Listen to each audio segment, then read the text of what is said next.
What's up, guys? Metal Fist Doom here, and today I'm going to be talking about a scandal related to the Friday the 13th game that was brought up today. Now, just as a backstory for those that aren't aware, the game's creators, Gun Media, gave away an exclusive Savini Jason skin as a reward to backers of their Kickstarter. They've stated numerous times that this skin would only be available through the Kickstarter and have denied the masses who begged them to sell the skin or release it to all. And besides a blunder on the PlayStation and Xbox marketplaces that made the skin available accidentally for free to all for a day, they've held pretty true to this.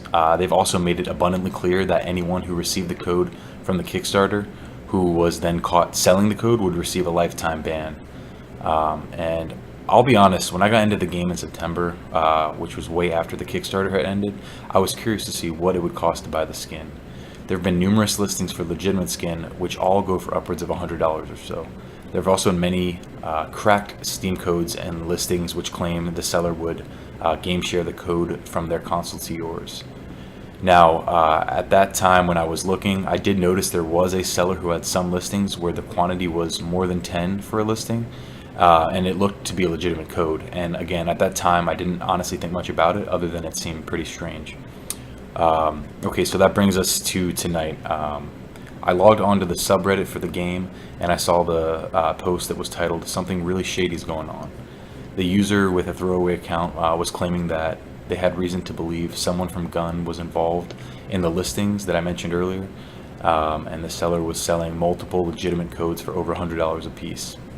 And their initial post had a ton of evidence for this, including the fact that, number one, since Gun is so firm on their stance of selling the codes, they would have obviously noticed if someone was selling so many and could track them down to the person who would have bought them from the Kickstarter. Number two, eBay is extremely strict on sellers who scam their buyers. If this seller was selling fake codes, they would have been banned after their first or second listing. So the fact that they had sold tons of these was kind of a red flag, that they were probably legitimate. And three, the address that the code was shipped from was a North Carolina address. The poster actually bought a code and tried it out, and it turned out it worked. And he saw that the address on the label was from North Carolina. He did some digging around and saw that there's multiple Gun employees who are from that area based on their LinkedIn profiles. And then he also figured out that one of their partners, a company called Limited Run, also had employees from North Carolina. So wow, it all sounded really fishy. So after about 15 minutes of that user posting the thread to the subreddit, the listings were removed from that eBay account. And shortly after that, a Gun employee replied to the post. And he went ahead and stated, first off, thank you for the information that you have provided. We previously assumed the backer content keys being sold on eBay were the same as you, a fan who got in early and purchased extra keys. After reviewing the information that you have posted, it is abundantly clear that this is not the case. With some investigation, we quickly determined that the keys being sold come from a theft at one of our distribution partners. The company has worked to resolve the situation, but unfortunately both we and the company were unaware of the digital portion of the theft until these auctions were brought to our attention. While there's not a never-ending source for these codes, we will be canceling any unredeemed codes that have been affected by this theft. Again, thank you for the effort you put into this and for bringing it to our attention.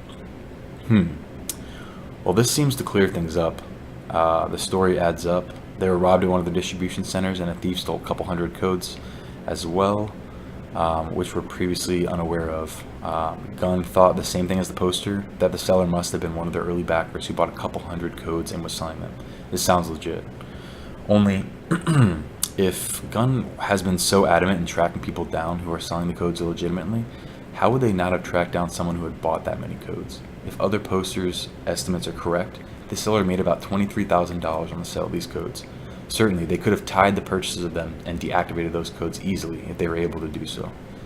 If I were a conspiracy theorist, I could easily make a case that Gun, wanting to keep their honor and promise of never selling the codes after the Kickstarter, secretly set up a backdoor method for distributing the codes at a price magnitudes higher than they would have been able to sell on the digital marketplaces of Xbox, PlayStation, and Steam. So, what do you guys think? Do you believe that Gun really had no idea about this operation prior to the post?